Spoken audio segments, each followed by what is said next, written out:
Hello everyone, welcome back to another deck profile with me, Chocobilly, and this week we're looking at our first deck for Opus 22, which means we have our first deck including limit break cards. Not that there's much you can really do with them at the moment anyway, well, with these ones anyway. This is anything but standard, so as you can imagine, it is focusing quite heavily on utilising the new Warrior of Light from Opus 22. Who is an incredibly good card for a multitude of different reasons. Let's quickly bring him up. So he is a full CP EX Burst AK Water Forward with the text EX Burst. When Warrior of Light enters the field, you may search for one job standard unit and add it to your hand. If you control 4 more job standard units, the forwards other than Warrior of Light you control gain plus 2000 power, and then there's Shield Life S, which means he gains plus 5k. So being able to search any standard unit is fantastic because that's backups forwards. That's really, really good. And it's yeah, there's just no restriction on it. It just has to be a standard unit, and that is a stupid amount of cards in this in the game. So yeah, fantastic. And then the fact that if you get 4 more standard units, all your forwards bar him gain plus 2000 power. So you could have 4 standard unit backups and Warrior Light on the field, and all the other forwards, regardless of what they are, gain plus 2k. So he buffs everyone, which is really good. He's kind of like an alternative to the old Opus 1 Warrior of Light, who gave all standard units plus 2k in first strike, which is still pretty strong in my opinion. But the fact that he's an EX burst that searches, gives plus 2k buff, and also has an ES, which is just a discard, is really strong. So yeah, really, really good card. Yeah, there's not much more to say on that, but that is kind of one of the prompts for this deck. Another prompt for this deck was with Opus 22 came a lot of standard unit forwards that synergized with more standard units, which is really cool. So the first example is the Time Mage. This is, in my opinion, one of the strongest. So when it enters the field, choose one forward, dull it and freeze it. That off the bat is not bad. But then when Time Mage enters the field, choose one character. If you control 2 or more job standard unit backups, dull and freeze it. That's really, really good, because whilst the first entry effect is good, it only dulls and freezes a forward. The second effect, whilst more restricted because you need the backups, you actually get to dull and freeze a character, so monster or backups as well, which is really, really strong. And they're obviously standard units, which means they're multiplayer, which means that you can play 3 of them onto the field. And that is a big focus of this deck. What I'll do is I will start with the limit break, then move on to the backups, then finally the forwards, and I say finally, then finally the summons. Right.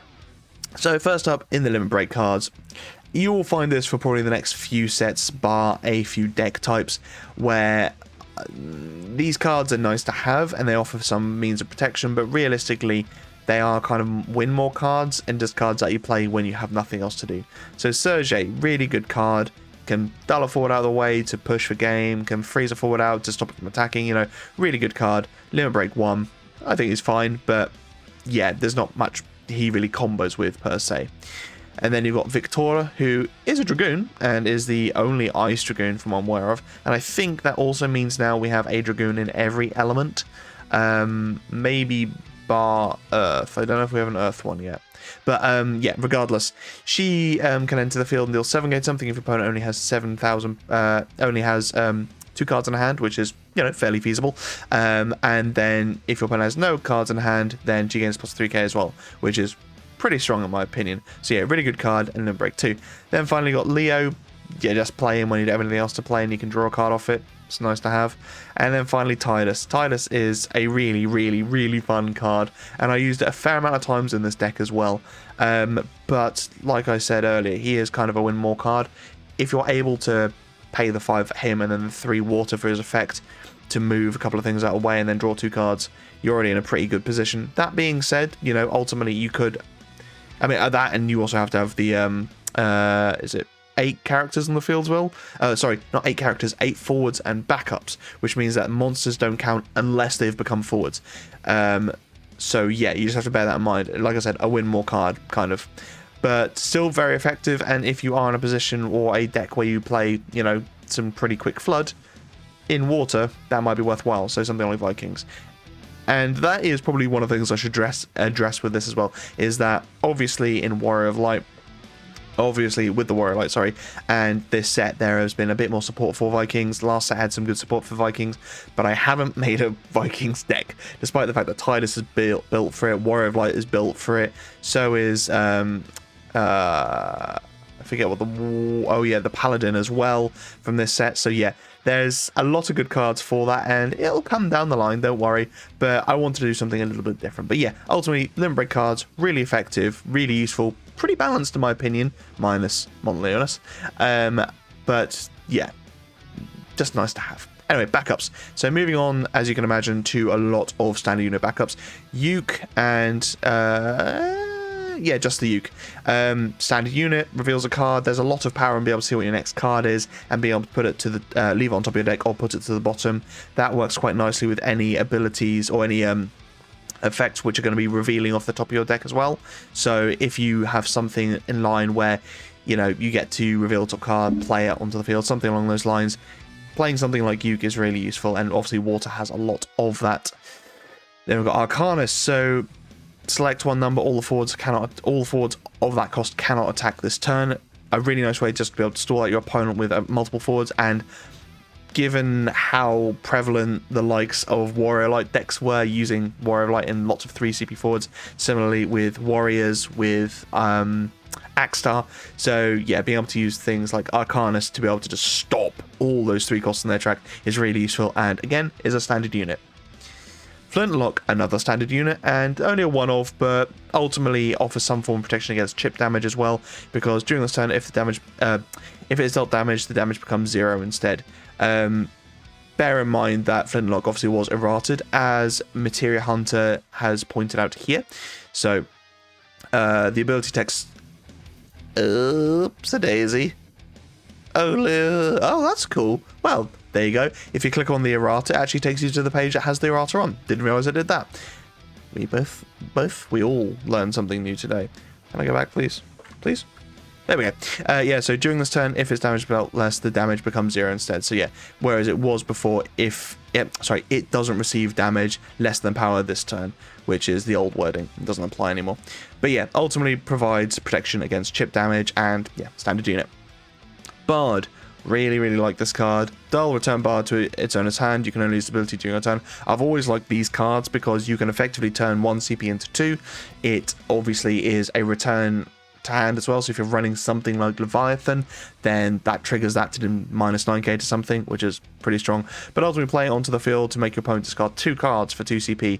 Yes, you have to put the Bard into the break zone, but that's still really strong. And if you need your opponent's hand to go, you know, very low because you're playing something like Lightning, then that might be the case. Obviously that's only damage 5 though, so you kind of need to be on the back foot already. Juggler. Back attack, standard unit, a lot of fun. Back attack, backups are actually a lot of fun, especially something like Juggler, because if you are going second and your opponent's turn 1 is play something aggro, go to attack phase, you can back attack Juggler in, stop that from attacking. You've already got your first backup your first turn, which means that you actually start your first turn with an active backup, which is a very powerful position to be in. Bran, 2 CP, standard unit searcher with EX. Don't need to say much more than that. She is just really, really good in this deck. There are a few standard unit searchers, but Bran fits this one the best in my opinion because water. Astrologian, so again, be able to look at the top cards and shifting them around, similar to Uke, but yeah, ultimately just be able to put some on top of your deck and put something on the bottom as well is very, very useful if there's a card that you want to be searching later and you don't want to have to hand, you don't want to be on top of your deck in case you might take some damage. Putting it there is very useful. And then yeah, ultimately standard unit and can draw you a card. And then finally, the pièce de résistance, Leo. So when Leo enters the field, choose 1 forward, return to his owner's hand. If you control 2 or more job standard unit, put it on top of its owner's deck instead, which can be any standard unit. So it can be 2 backups and Leo. He's an EX Burst, and EX Burst to be able to just put something on top of your opponent's deck is really good. So yeah, I really, really like this card. Right, let's move on to the bulk of this. So I'm just going to run through the cards in terms of cost, but there's obviously lots of synergies between them. Most of the fact is that they're just standard units.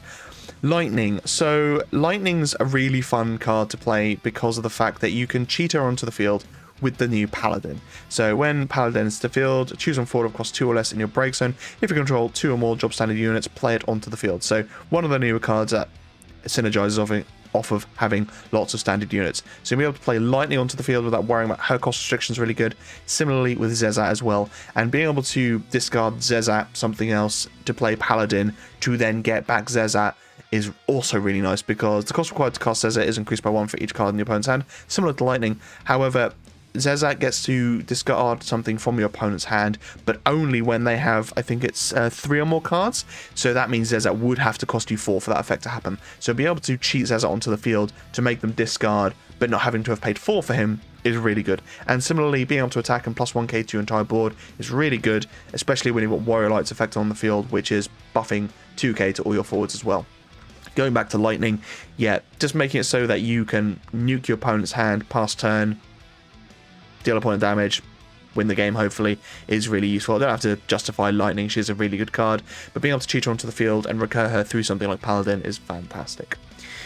Princess Sarah, so this is a bit of a weird one admittedly, but I want to put her in the deck because there is a card in this deck which can actually work really nicely with Princess Sarah, but ultimately being able to draw a card off of her effect once a turn every time your opponent targets her on their turn is actually quite nice. Again, she's only 1 CP, playing onto the field, she can't attack or block, or can she?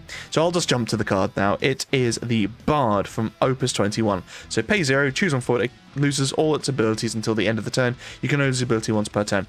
Obviously you probably want to use it on your opponent's turn, however you can also use it on Princess Sarah as well.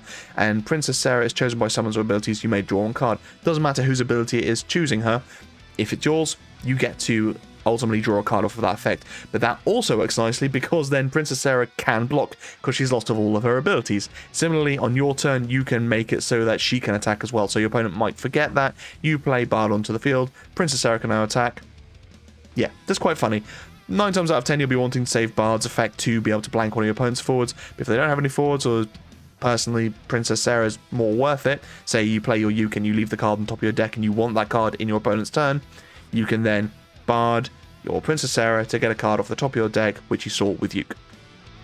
Blue Mage. I love this card. It's very situational, but given a lot of decks that get played at the moment, there's a reason I like it. So pay 1, choose 1 for the opponent's break zone, remove from the game. You can guess what sort of thing I'm talking about. And then Blue Mage's power becomes the same as that forward's power until the end of the turn. You can only use the ability once per turn. But being able to just pay 1 to then remove something from your opponent's break zone is similar to having the, I think it's Edward backup in Ice, which is dull, choose a forward in your opponent, or choose a card in your opponent's break zone, removed from the game. But the fact that Blue Mage also gets to become, or have the same power as that forward as well, is nice. Obviously, in this set, we have the new Ultimisia, who stops you from targeting things in your opponent's break zone, so that kind of sucks. But if they don't have that, or they don't have Lena or Kalmia, Blue Mage can target them, can remove them, and yeah, you also get to buff your Blue Mage, which is quite funny. And it's even nicer if you have the Warrior of Light buff on the field, because even if you only remove a 5 cost or a 7k or whatever, they still gain that +2 buff as well, so they still might be problematic to deal with. Quistis. When Quistis enters the field, choose 1 forward till the end of the turn. It gains +2000 power, and when this forward attacks, your opponent randomly discards 1 card. The reason for throwing her into this deck is mostly just due to the random discard. Random is a horrible thing to have to deal with, and if your opponent has a few cards in hand, make it so that they don't have control over that can actually make them consider about just emptying their hand to cast a summon or something like that, because they don't want that chance of losing that really important card. Also, +2 to a forward. As I mentioned before, lots of forwards in this deck are pretty small, but they can be buffed through Zezat and Warrior of Light, and now Quistis as well. So there's lots of ways of being able to buff your weenies in this deck, whilst also, you know, aggressing your opponent. Ingrid. So when Ingrid is put from the field into the break zone, remove all the characters in your opponent's break zone from the game. If 5 or more cards are removed from the game by this effect, draw 1 card. So yeah, similar to what I mentioned before with the Blue Mage, is being able to remove things from your opponent's break zone is lovely. Now Ingrid has to die for this to happen, but you know, there are plenty of ways to be able to do that. You can target your own forwards, Ingrid, through some of your own effects sometimes. Can Victoria target your own? Choose 1 forward if your opponent... Yeah, so technically, if your opponent had 2 cards or less in hand, you could play Victoria to target your own Ingrid to kill your Ingrid, so that then your opponent's break zone is emptied of all its characters, which is quite funny. And then you potentially get to draw a card as well. So yeah, kind of hilarious. But more just kind of aggro in emptying your opponent's break zone through the likes of Blue Mage and now Ingrid as well. Red Mage. Absolutely love this card. Play it onto the field, choose 1 character, dull it and freeze it. Just standard, get to dull and freeze a character. Love it. Kind of like Laswell, but obviously Laswell is every time a knight enters you get to freeze something. Red Mage is just a Red Mage. However, when Red Mage forms a party and attacks, choose 1 character, dull it and freeze it. So if you have 2 Red Mages on the field and they can attack and you party attack with them, all of a sudden you get to dull and freeze 2 characters again, which is horrible. So yeah, I love it. Time Mage, gone over this already, but again, being able to dull and freeze potentially 2 things upon entry is grim. And the same with Quistis, Blue Mage, Red Mage, Time Mage. Paladin is your key here, and really this should say 3. I think I actually errated this deck to have 3 in here, and I believe I removed 1 Ingrid. But yeah, Paladin being able to play a large portion of this deck from the break zone is super strong, and being able to go Paladin straight into Time Mage to freeze out 2 things is so horrible for your opponent to have to deal with. And that's one of the reasons that Warrior of Light is so good, because yeah, you can have 4 standard unit backups, but chances are you'll have 2, 3, but being able to go standard unit into standard unit, then gain Warrior Light's buff immediately is really good. Obviously, your opponent can see it coming, and if you play Paladin onto the field, that puts you to 3. Then your opponent might respond with killing Warrior of Light or something before the 4th comes onto the field, but ultimately, it's just a nice little chain to be able to buff everything. Miwa, really good card. So when, again, she's a back attack similar to the Juggler, and that's another reason I like to put the Juggler in here as well, because you've got Miwa and Juggler. So technically your turn 1 can be, you can start with a forward and a backup, and yeah, that's just a good position to be in. But realistically, Mira is a tool to be utilized when things are frozen or you want to reuse abilities.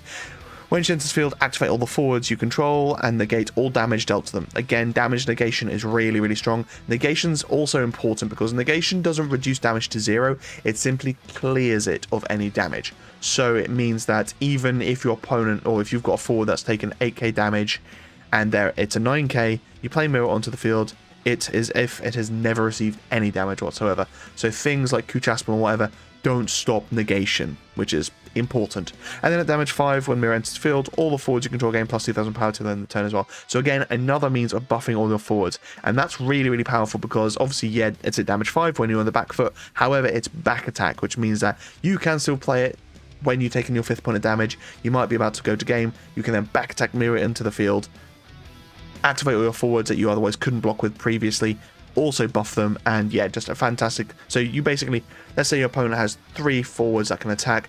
They attack with the first, pushes you to 5 points of damage. They attack with the second, you then play Mirror onto the field, activate your forwards, block with something that would kill the forward. Now they actually can't deal lethal to you. So yeah, Mirror, just really strong card.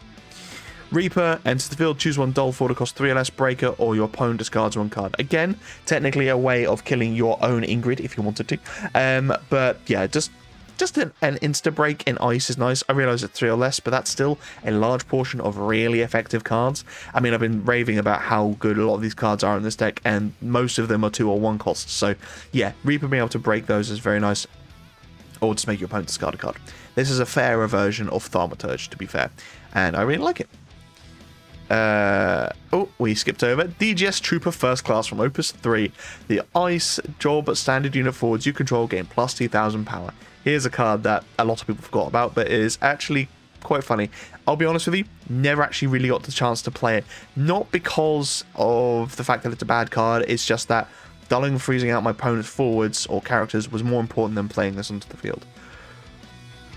But yeah, again, another way to buff everything. You've got your Blue Mage, you've got Zezat, you've got Warrior Light, now you've got Quistis, now you've got DGS Trooper First Class. So yeah, ultimately you could have Warrior of Light on the field, DGS Trooper First Class, couple of ice standard units, and those standard units would gain plus 4k, DGS gains plus 2k, and then Warrior of Light doesn't gain any buffs, but it has access to be able to protect it. So you have a nice little chain there. So if your opponent wants to make your forwards smaller, they have to systematically take them out one at a time.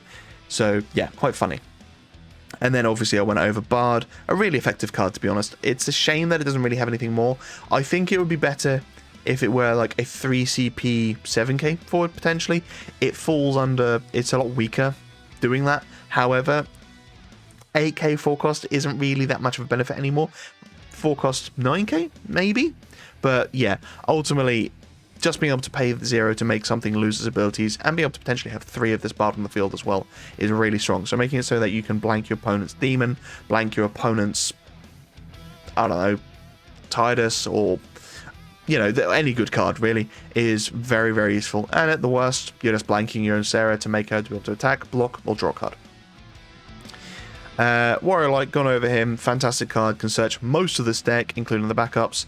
And that's actually quite a good point as well, as Warrior Light, as an EX, can also get you Juggler, which means you can then play the Juggler on your opponent's turn, because you've taken the point damage as an EX Warrior Light, to then, yeah, stop a further point of damage as well.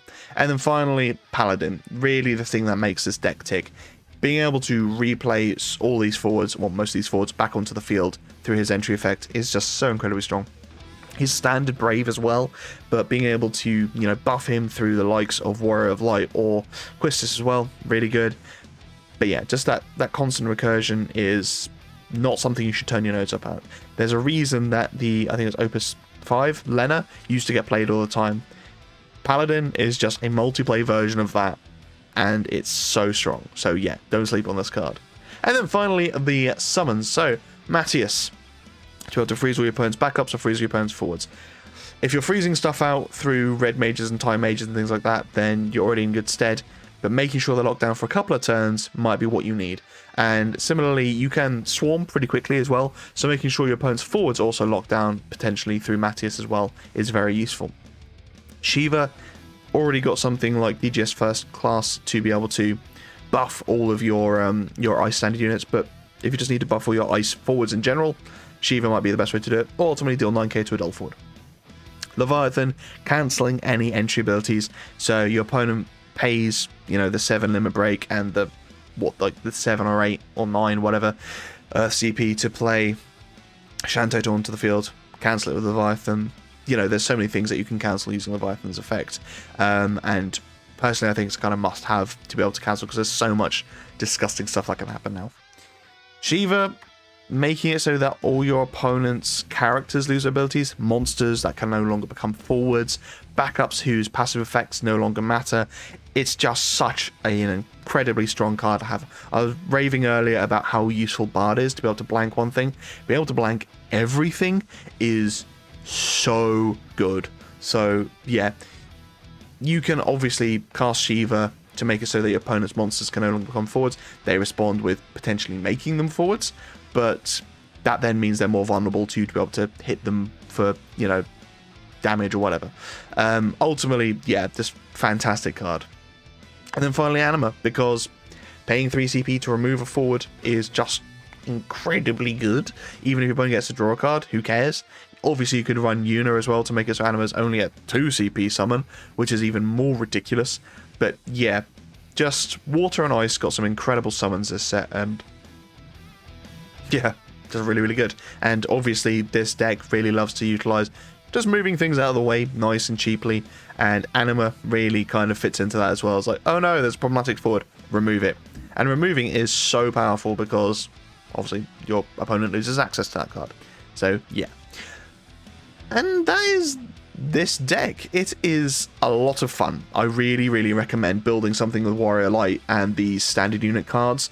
You could definitely go a different way as well. With Warrior of Light, you could go more fire focused, or you know, utilizing the old, is it Opus 3 Luneth, who gives all standard units haste. That could be quite a good way of going about it. You know, there's so many different ways that you can approach this, and I just, to be honest, I hadn't played Ice in a while, so I wanted to kind of focus on it, and using cards I hadn't for a while either, like Reaper, Bard, and then ultimately the new Time Mage and the Red Mage, which I absolutely love. But let me know how you guys would build this deck. What elements would you go to? And obviously you're kind of forced into water, but I say forced into, you could just be running, I don't know, lightning and have the Moogle backup, which can generate the water. You could be in wind with Philo to generate the water. You could even be in earth, because earth can just generate any element anyway. So yeah, you're not forced into water just because you've got Warrior of Light. But yeah, water is where it sits best because you've got things like Paladin and Leo. So yeah, I really like it. Anyway, thank you so much for watching, guys. Stay safe, be lucky, and I will see you in the next video.